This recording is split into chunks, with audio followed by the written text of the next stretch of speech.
Hi everyone, Jason here from spiritualbabies.net. You have joined us for a new series on the Book of Esther, and joining us and guiding us through this book is our friend Rabbi Joshua Neely.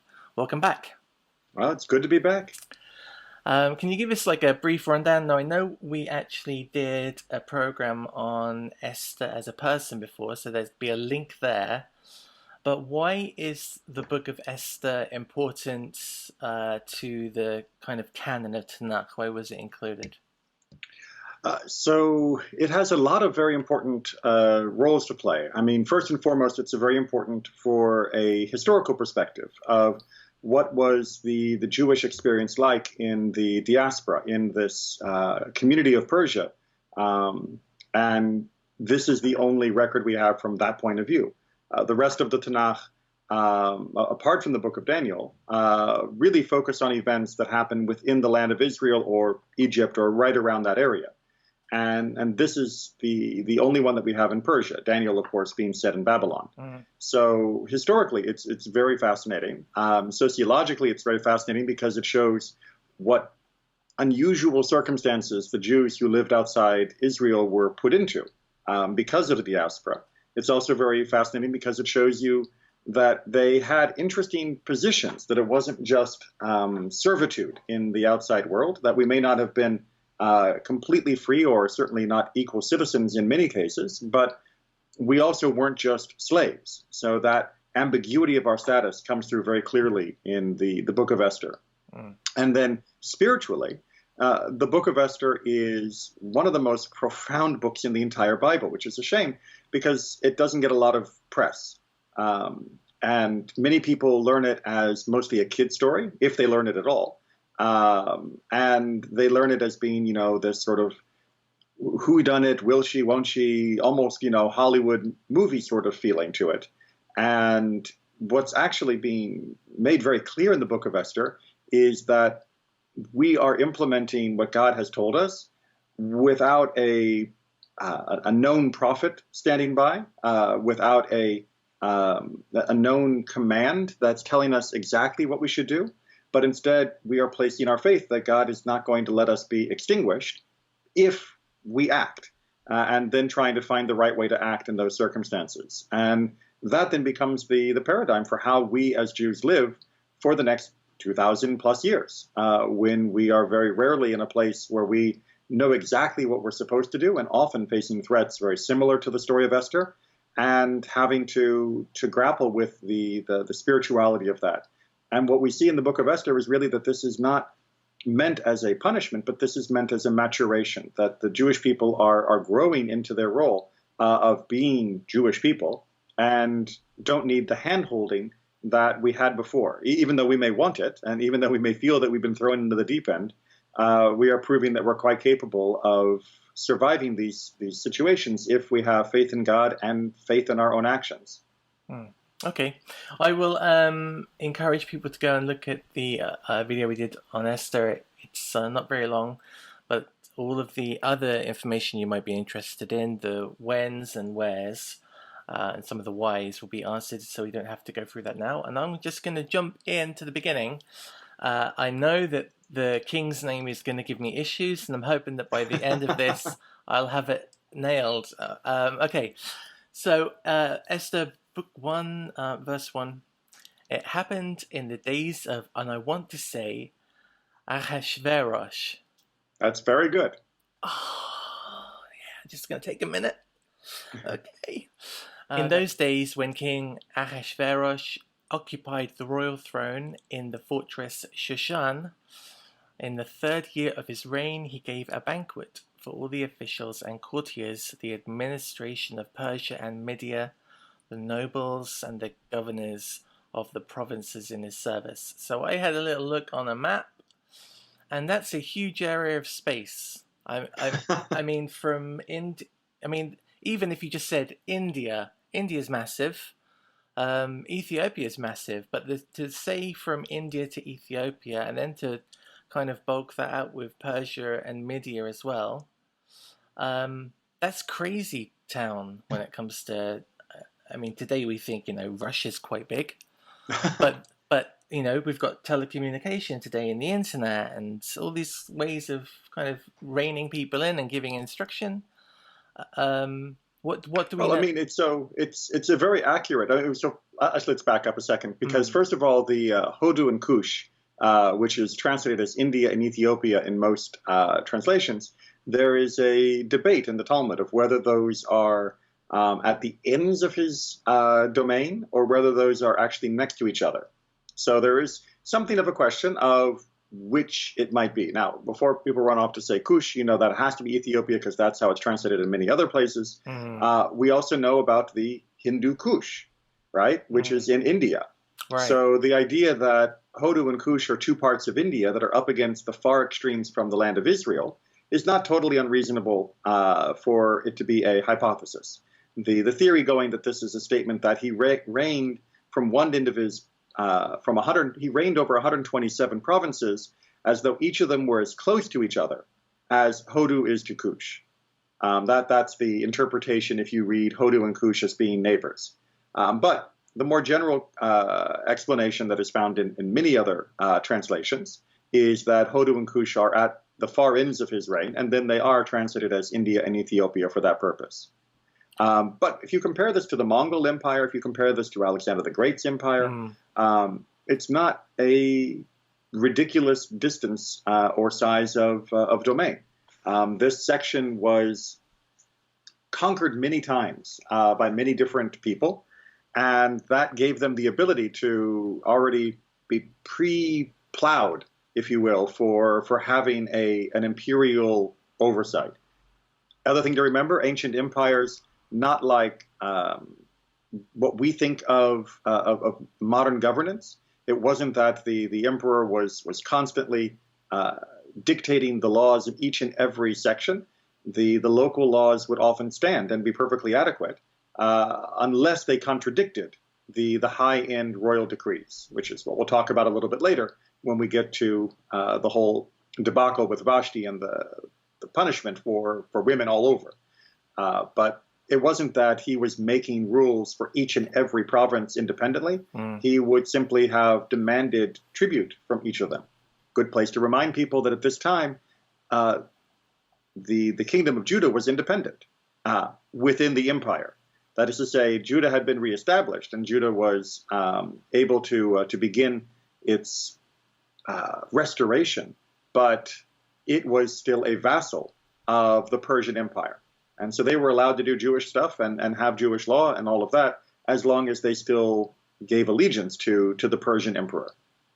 So it kind of feels that most of the people of that period of time, especially if they weren't in very, very big cities, would have just went, oh, a new ruler, we'll give him what he wants, he'll leave us alone, and then we just wait for the next one to come along. Pretty much. Mm. But it was still unusual to have the ability to project the force and to demand allegiance from this wide of an area. But then we do know historically that Persia had a huge high point where it did demand allegiance from a huge area. Verse 4. For no fewer than 180 days he displayed the vast riches of his kingdom and the splendid glory of his majesty. At the end of this period, the king gave a banquet for 7 days in the court of the king's palace gardens for all the people who lived in the fortress Shushan, high and low alike. So would this be the equivalent of rolling out the military for all of the nations to see how powerful you were, only he did it with food and riches? Exactly. I mean, they would have done the military as well, but indeed having this sort of massive party was a very good way of showing people just how powerful you are and how wealthy you were, and wealth equates power, of course. There were hangings of white cotton and blue wool caught up by cords of fine linen and purple wool to silver rods and alabaster columns, and there were couches of gold and silver on a pavement of marble, alabaster, mother of pearl, and mosaics. That, I think, might be one of the most specific, outside the creation of the temple and the instructions that Moses gets on how to build things. That's one of the most creative descriptions in narrative I think I've come across so far. That's very specific. Um, Which should then not surprise you that there is a tradition that um, the golden vessels that are going to be mentioned in the next section were taken from the temple. oh, okay. That these were hand-me-downs from the Babylonian conquest. Wow. Right, okay. I didn't know that. Okay. Royal wine was served in abundance as befits a king in golden beakers of varied design. Now that's an interesting phrase, isn't it? As befits a king. Because it seems that the narrator, the author of this book, isn't um, prejudiced against the king. It's almost, because I feel if I was writing this and I was kind of almost the underdog in the narrative, I'd be maybe royal wine was served in abundance because he was a greedy king. But this is almost saying that the king deserves to have royal wine in abundance, and it's kind of spins it in a positive light to me. Well, so that's yeah, which is why the commentary is not as clear as the translation. Mm. Because what does it mean that there was abundant royal wine? Does that mean that the wine itself was especially good? And indeed, there is a teaching in the Talmud that the idea that each wine was even older than the king, meaning that it was especially good wine, aged wine. And then there's the idea that this was just talking about a quantity that was good for the king. And that gets connected to verse 8, that it was a kingly quantity of wine, as opposed to especially good wine. So it just kept coming, open bar.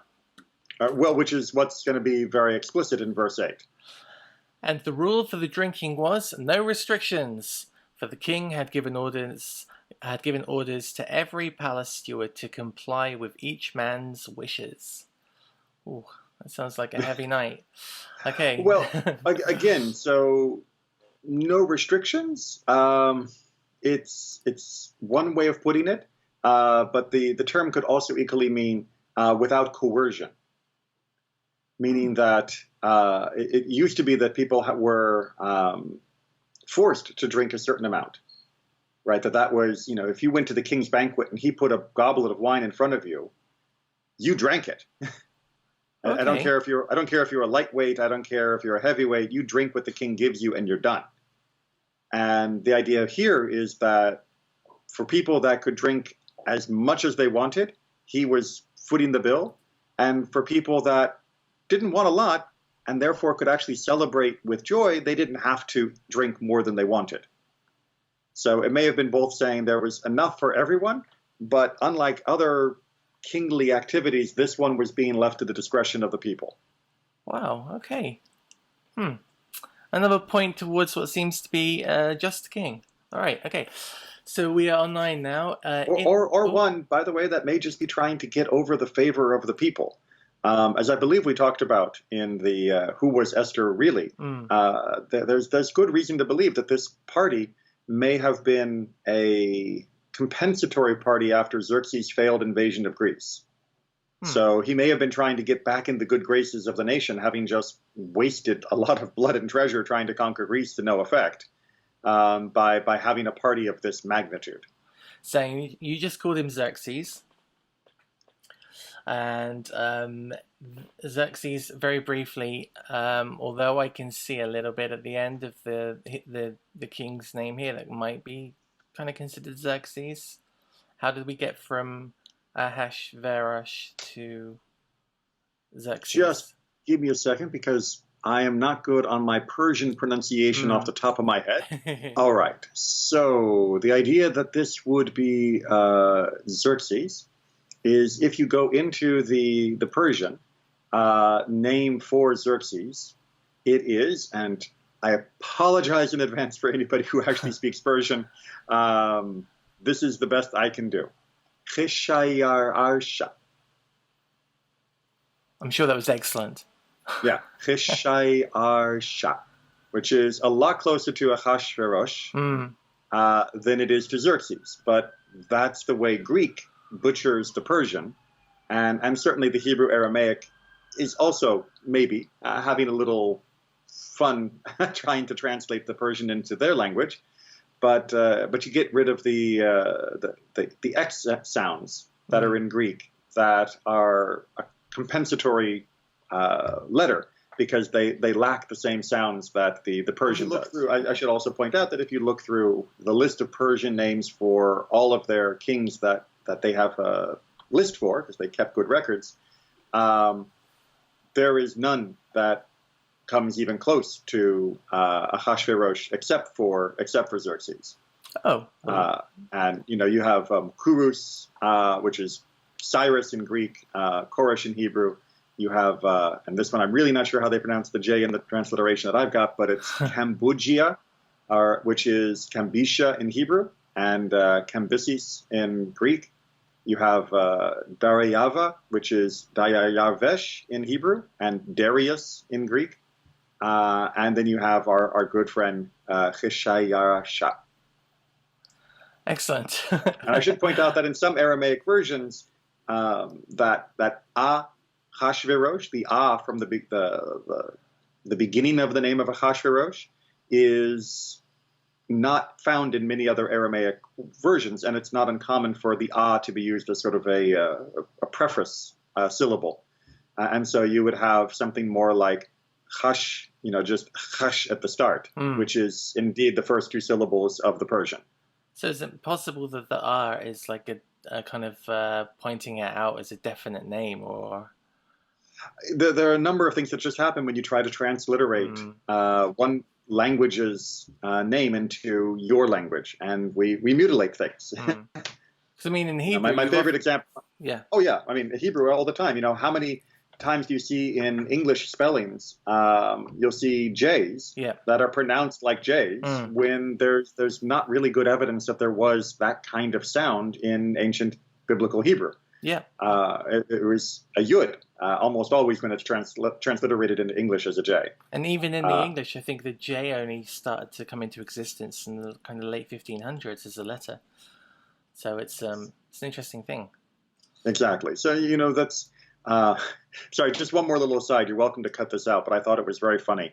I listened to a podcast called Grammar Girl, and she was doing something on why do people refer to boats as being female.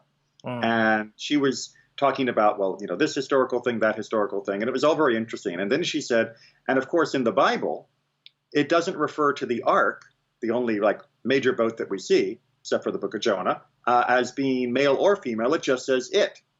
And I'm screaming at the podcast, no, it doesn't. No, it doesn't. There is no it. There is no gender neutral it in Hebrew. And sure enough, the start of her next podcast was, I have to give a correction. A number of my listeners let me know that in the Hebrew, it is in fact a feminine noun. That doesn't mean that it was perceived as being feminine, but it certainly takes feminine verbs and adjectives. So it's tricky to go from one language to another, and it's even more dangerous to be very, very confident in your understanding of something only from translation or transliteration, which is why, although I think there's good evidence that Ahasuerus was Xerxes, this is not something that I would swear an oath to. Okay, that's neat about Noah's Ark. I didn't know that. That's very cool. Okay, we'll crack on. 9. In addition, Queen, I want to say Vashti, gave a banquet for women.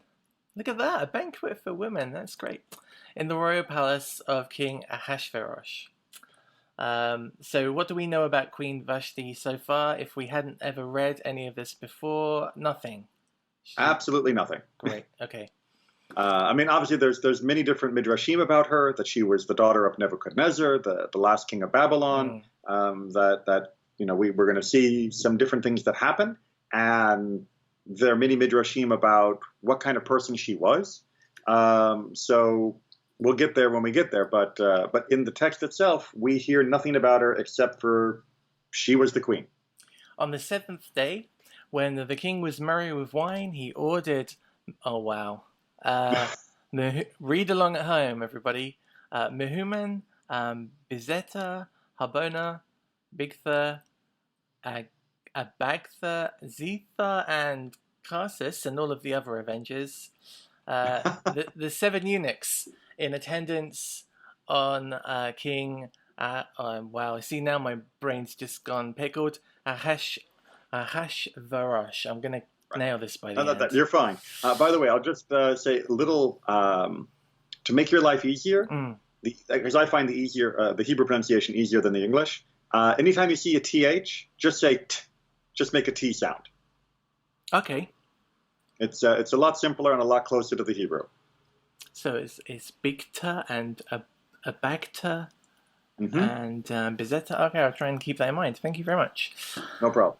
Okay, to bring Queen Vashti before the king wearing a royal diadem to display her beauty to the peoples and the officials, for she was a beautiful woman. But Queen Vashti refused to come to the king's command, conveyed by the eunuchs. The king was greatly incensed, and his fury burned within him. All right. So why is he upset? And why didn't she go? Right? It seems like a perfectly reasonable request, and this seems to be a bit of a problem. So we have a commentary that's what we might call close to the literal text, and then we have midrash. So if you want to do a nice close reading, you can say, well, what did he ask her to do? He asked her to appear before them wearing the royal diadem, the royal crown, and nothing else. Right. So now you have this being basically a strip club that she's going to show up wearing the crown, so that way we know she's the queen. But everything in every other way she'll be naked, because what does he want? He's not inviting her to the party so that she can wow the other men with her charm and with her grace and with her wit and intelligence and all. He wants them to gawk at her. So what better way to gawk than to strip her naked, except for the crown, so they know she's not some, concubine, and have her parade in front of everyone, which would make you understand why Vashti said, no, I'm not doing that. And then, of course, the no is what sets off his anger. Now, she also, we just mentioned there that she gave a banquet for women. So I assume she was in a different part of the palace grounds, surrounded by people that she respected or were friends with, and then out of that quite safe environment, she's conjured us to just appear in front of a load of men. That must have made it more difficult for her. So she kind of, I imagine, she felt that she was being quite progressive and had a certain amount of power and control. She's having her own little party somewhere else, and then she's just beckoned to do that. It's gross. Right. So that's what I would call the positive narrow read of the text, which is to say Vashti was absolutely right to refuse, and she was basically a neutral person, if not good. But we don't know anything else about her other than her refusal and that she was queen, and therefore, no problem. Now the midrash takes it a different direction. The midrash is based off a number of assumptions and a number of goals that are found when trying to read these texts. So first of all, we have to create Vashti as a certain archetype in order that Esther can be a counterpoint. Right? That's called good literature. You need to have an A so you can have a B. You can't just have Vashti be like Esther and then removed and replaced with Esther, because then there's no contrast, there's no story arc, there's no development of the theme of a story. And so it's not surprising, therefore, that the Midrash wants to paint Vashti in as bad a light as possible. But this creates its own story arc problem, which is if we make Vashti a horrible person who would force Jewish girls to strip naked in front of her and other people, or who would force them to work on Shabbat and do things that were degrading, why wouldn't she show up naked? Right? If she is this wanton, foul, evil person, then let her show up naked, right? And she would probably revel in it, because that is the narrative the Midrash wants to create about her. So therefore, the Midrash has to add a second level to understand why she refused. And the traditional explanations are two. One is that she gets sarat, which is leprosy, usually is the translation. So she broke out in some horrible disfiguring skin ailment. Or there's another tradition that says that she grew a tail. Okay. And both of those meant that even though she normally would have had no problem prancing around naked in front of a bunch of people because she was just that bad of a person, this time she wasn't going to, and that is what opens the door then for Esther to take her place.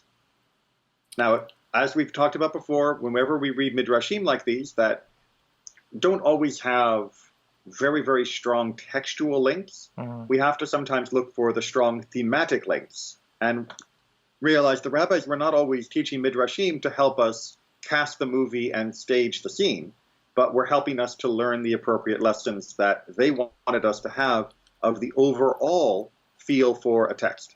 And I think that's what we're experiencing here. Now, so I have to ask, I can get the idea of leprosy or any kind of skin condition would have been something that any person who kind of counts on their own beauty to carry them through would be annoyed about. But where do we get the tail part from? Now, is this a thing where they're secretly saying that Vashti was a man, or? No. Okay. This is straight up. It's usually attributed to Gabriel, the angel causing this to happen. And the idea is that she is bestial, right? That you think she's beautiful, but in fact, she behaves like an animal. Ah, okay. And what's happening here is that her animal inside is being exposed to the world outside. And people who are like that, that's the last thing they want to have happen, right? They want everyone to still think they're beautiful, even when they're horrible and nasty inside and behave, well, technically worse than animals. But the tail is a symbol of that. Okay, that makes much more sense. Brilliant. Okay. Yeah. Well, great. Okay. Queen Vashti refused to come. King greatly incensed. Fury burned within him. Then the king consulted the sages learned in the procedure, for it was the royal practice to turn to all who were versed in the law and precedent. Now, that it seems to me that if the king says, "I want my queen to come," and the queen doesn't come, the king just generally sends guards and says, "Bring queen here." That would be enough. But he didn't. He had some sort of council. Right. So once she refused to come, the issue wasn't for him, how do I make her come? Because you're right. He could have just sent the guards and they could have dragged her there. The question was, how do I punish her and how do I respond to this insult? That's what he's seeking counsel for. Right? Moving her from point A to point B is no longer the issue. Now the issue is, how do I handle her rebellion? Okay. And for that, he wants counsel. His closest advisors were, here we go. Good luck. Kashina, Shetar, Admanta, Tarshish. No, so Tarshish sounds an awful lot like the other word, which is exactly the same, Tarshish. Yes, it is. So would it, and Meres as well. So would it be conceivable that these names are actually the names of the places where maybe these people were governing? Or I wonder if they have like a geographic. You know, like when you're at the EU, they don't say Mr. blah blah blah. They say and India. Right. So I wonder. Anyway, Marsina and Memucan, the 7 ministers of Persia and Media who had access to the royal presence and occupied the first place in the kingdom. Okay. What, he asked, shall be done according to the law to Queen Vashti for failing to obey the command of King Ahasuerus conveyed by the eunuchs? Thereupon Memucan declared in the presence of the king and the ministers, Queen Vashti has committed an offence not only against your majesty, but also against all the officials and against all the people in all the provinces of King Ahasuerus. Sounds like Memucan really wanted to see the queen dance around in the diadem. Well, and as he's going to go ahead and point out in verse 17, he sees much bigger implications in her behavior than just she thumbed her nose at the king. So verse 17 is going to explain more why he's upset. For the queen's behaviour will make all the wives despise their husbands, as they reflect that King Ahasuerus himself ordered Queen Vashti to be brought before him, but she would not come. So basically, he's worried about all of the women in the realm hearing about this and standing up against their rightful place in life. I'm going to get some. Yeah, exactly. I mean, the term that's used for despise, could also be, treat with contempt. Oh, okay. Would be another way to translate it, because despise in English has such a hate connotation in modern English, but it's really more of contemptuousness, which is what means when you refuse to obey an order, like being held in contempt by a court. So yeah, he's very worried that if the queen is able to disobey the king, that women around the empire will hear this and say, well, if she can disobey the king, then I can certainly disobey the non-king husband that I'm married to. And in his mind, that will be a catastrophe, which is what verse 18 is going to spell out. This very day, all the ladies of Persia and Media who have heard of the queen's behaviour will cite it to all your majesty's officials, and there will be no end of scorn and provocation. If it pleases your majesty, let a royal edict be issued by you, and let it be written into the laws of Persia and Media, so that it cannot be abrogated, that Vashti shall never enter the presence of King Ahasuerus, and let your majesty bestow her royal state upon another who is more worthy than she. So she's basically getting fired. Basically, the general feeling is that this probably meant that she would be at least exiled, or that she would die. Okay. Because it's hard to imagine that. How do you make sure she never appears in front of him again? There's two ways. You kick her out of the entire empire, which is basically the world at the time, or you kick her out of the world, meaning you execute her. But notice that what they're worried about is that it will be cited to the majesty's officials, which means that husbands would, even, especially high-class women that are the wives of ministers, are going to be getting an earful because they're going to hear about it first. And women often of higher status were the women who would push for equal rights and later on in suffrage and such, because they often had some power or standing that was their own. So it's a very interesting historical glimpse into women's rights, that the rebellion is first seen as coming from the upper class women, even though the upper class women certainly had an easier life than any of the peasant women. But it could also mean that the peasant women will rebel against their husbands, and then they'll be dragged in front of the court, and the peasant women will also quote what Vashti did as precedent for why they should be allowed to do what they do. And I guess the edict itself is worded in such a way it kind of makes it look as if, so the power, Vashti's power, has been taken out of the equation. She doesn't have a choice now to change her mind and come back, because it says she shall never enter the presence of the king again. So at this point, the king is saying, she's not going to stand in front of me. She's not saying it. So it's an interesting thing, especially given what you were saying about the higher ranking. Because I assume most of the wives would have been daughters of other officials or kings. Exactly. And so they'd have had an ear to talk to if things got rough. You don't want to slaughter the daughter of some guy that possibility is going to just come and invade your land. I mean, there would have been a lot of diplomacy involved. Right. Okay. Where are we? Then will the judgment executed by your majesty resound throughout your realm, vast though it is, and all wives will treat their husbands with respect, high and low alike. Imagine.